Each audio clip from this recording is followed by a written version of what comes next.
Today, we're going to talk about sourcing cars from Europe and shipping them here back to the States. Let's get into it.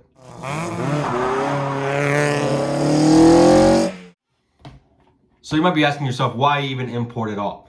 Well, when I was looking for a Fiat 500, I was searching normal sites that anyone would, Auto Trader, eBay, Craigslist, and what I found on eBay was just way too expensive for me. I was finding Fiat 500s from anywhere 18,000 up to 24,000, and there were very few of them, at most maybe 10 at one time.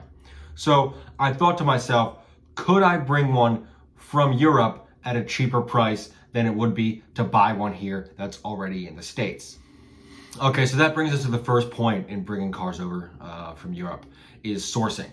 It's definitely one of the harder things to do. When I went out for sourcing these, I basically had to find the Auto Trader or Craigslist equivalent for Europe, or if I could, for particularly Italy. So what I ended up finding was a website called Autoscout 24. They have a pretty good mobile app. It's basically the same as Auto Trader, where you have big dealerships, small dealerships, and private individuals all posting on one website. And people can pretty much put up as much information they want about the car. So it's pretty great. And immediately I went from about 5 to 10 results of Fiat 500s to over 500 of the years I was looking for. So I just immediately massively expanded how many options I had to choose from in terms of the vehicles. Not only that, but the prices were way lower. I was seeing, 10, 15, 20 of them at all under like 5,000 euro. It was, I had an ideal price range, I had my ideal colors, I had my ideal years, and I had my ideal mileage. So that helped me take like these 500 offers and kind of limit it down. So now that I had limited down to at least what I wanted, this pretty handy app helped me out. So what I had to do from there was just start messaging people. If you're unfamiliar with Italian people, or maybe even Europe in general, they use most commonly a messenger called WhatsApp. It's free to download, free to use. It's really easy to use. But if you're going to be communicating with these people, you're definitely going to need to be downloading WhatsApp to text them about the car. So I had my WhatsApp set up. What I had to do then was, for initial contact, for me to go out and say, hey, do you still have this car? Can you send me videos of the car operating? I actually have a friend of mine who's Italian, and I had him write me up a few sentences of just an intro email that was, hey, send me messages. Do you still have the car? Send me this, send me that, all in Italian. So I would send that through WhatsApp, and then they would get back to me with videos and photos and all that kind of stuff. And then as the conversation progressed, if I needed to, I would bring my friend back in to help me with translations. But a lot of people I spoke to had pretty good English. Maybe it was broken here.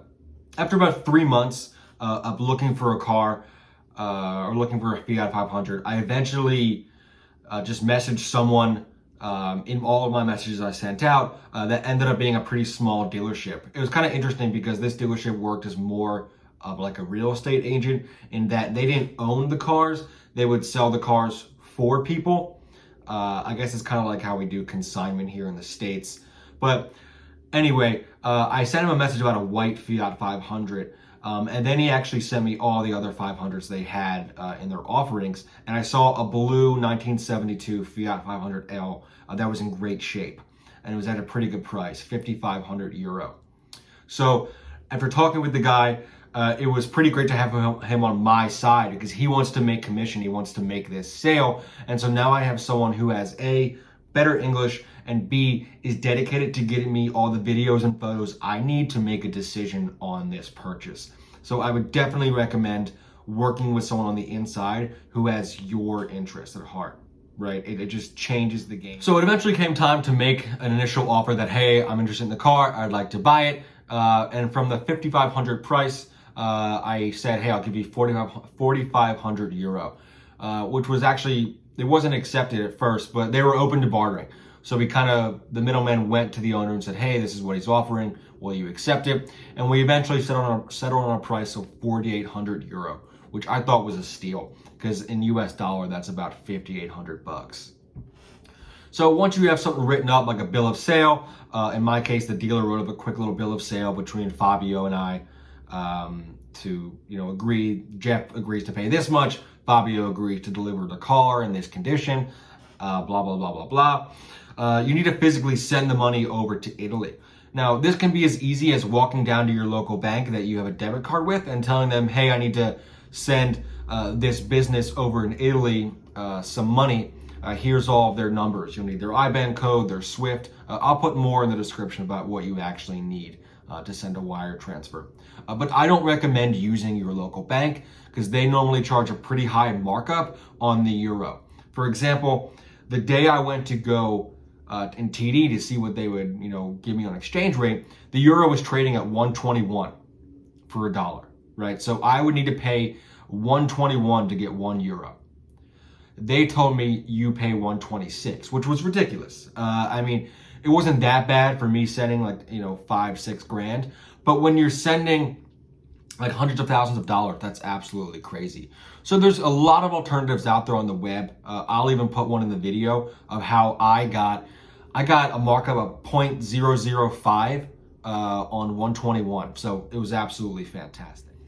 Once you've sent over the money, you have the bill of sale. Now you need to organize shipping. So, okay, how are you going to get your tiny little Fiat 500 from Rome to Philadelphia, Pennsylvania? It's a lot of miles to go. So what you're going to be using is a freight forwarder. Luckily, in 2021, there's a bunch of companies that have set up whole networks of transportation to get cars overseas. So I called around a bunch of companies, basically just trying to get the best deal. It's what any logical person would do, right? But call 5 companies, find the best price with the best rep, and then just go with that company. So I eventually found a few options, and I knew it would cost somewhere between $3,500 to $4,000 in total. Now that is picking it up from Fabio's house in Rome, driving it on the back of a flatbed all the way to port. It needs to sit in the port. It needs to be loaded onto the boat. It needs to go on the boat to all these other countries the boat's already going to stop to, make its way to New York City, and then this company was going to pick it up in New York City and then drive it to their warehouse, which was a secured area. So I was paying for something premium, but like they say, you get what you pay for. There were other companies who I could pay less money for, but I'd have to go to New York at the port and pick up the damn car myself. So in total, it cost me around $4,000 all in to get the car to New Jersey. And then I just picked it up myself with a $100 U-Haul trailer. For a second here, before you physically ship the car, there's a few things that you need to tell the person who's going to prepare it for shipping. Number one is the car needs to have only 25% gas in the tank. That's because they're most likely going to be driving it onto the boat using a method called roll on, roll off. Next is the car needs to be very thoroughly cleaned. You don't want to be buying a Land Rover that someone just took mudding. And it's not to make it look nice. It's because you can't be transporting soil from one country to another. It's going to get you flagged, it's going to get you inspected, and it's going to cost you extra money because the government's going to have to inspect your vehicle.